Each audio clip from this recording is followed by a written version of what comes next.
मी एकदा शहरात चाललो होतो, औरंगाबाद जवळ आहे आम्हाला 10 किलोमीटर, गाडीत बसून एक JCP नाली करत होतो. JCP कळतं ना, मला वाटलं शेतकऱ्याची पाईपलाईन आहे. मी उभं राहिलो, म्हणलं कोणाची पाईपलाईन आहे? शेतकऱ्याची. रस्त्याने करत होता तो, म्हणे शेतकऱ्याची नाही, हे रिलायन्सवाल्याचं केबल आहे. माझं डोकं एकदम गरम झालं. म्हणलं रिलायन्सवाल्याचं केबल?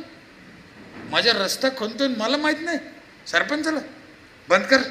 खाली उतरलं. ते म्हणे काय? म्हणलं पहिले बंद कर. बंद केलं. म्हणलं करून देत नाही, तिकडे पंचायतला अर्ज कर, परवानगी घेऊन मग कर. त्याने त्याच्या मॅनेजरला फोन केला रिलायन्सवाल्या. ते म्हणे दे त्यांच्याकडे फोन. मी घेतला नाही. म्हणलं अर्ज कर पंचायतला मग बोलू. ऐकलंच नाही. त्यांनी 2-3 दिवस इकडे इकडे डोकं लावून पाहिलं. जिल्हा परिषद सदस्याला बोलले, आमदाराला बोलले. ते सगळे म्हणे साहेब आम्ही नाही त्याला सांगू शकत म्हणे, ते तसंच आहे म्हणे. शेवटी त्याने अर्ज केला ग्रामपंचायतला. ही सत्य घटना आहे.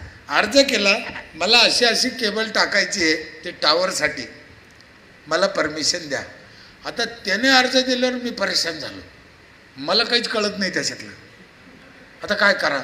शिवसाहेबाला बोललो, म्हणलं असं असं झालं साहेब, मी बंद केलं, त्यानं आता अर्ज केला, आता काय करू? शिवसाहेब म्हणे एक काम करा, तो अर्ज आणि तुमचं एक पत्र जिल्हा परिषदला पाठवा आणि मार्गदर्शन कळवा म्हणून लिहा. म्हणलं बरं बाई, हे बरं आहे. दिलं जिल्हा परिषदला पाठवून. शिवसाहेबांनी दिलं, बांधकाम खात्याला कळवलं. ते यांचे काय म्हणणं आहे, काय ते प्रश्न सोडवा व्यवस्थित. बांधकाम खात्यावाल्यांना ते अंतर काढून आम्हाला पत्र दिलं की त्यांच्याकडून 1,35,000चा टॅक्स घ्या आणि मग परवानगी द्या. हो घेतले मी 1,35,000. 1,35,000 भरले रिलायन्सवाल्याने. ते पुण्याहून माणूस आले, ते साहेब कोणतं सरपंच आहे म्हणे, मला पाहायचं का जे 25,000 ऐकत नाही, 1,35,000 मला भरायला लावले आहे कोण म्हणे, मला पाहायचा. हे माझ्या मुलीची शपथ खाऊन सांगतो साहेब, पुण्याहून माणूस आला तर मला पाहायला. पाहिल्यावर काय वाटलं त्याला त्याची त्याला माहिती. पण 1,35,000 घेतले. अधिकार बघा तुमचे. आम्ही रडत बसतो. रडणं मला आवडत नाही, लढायचं.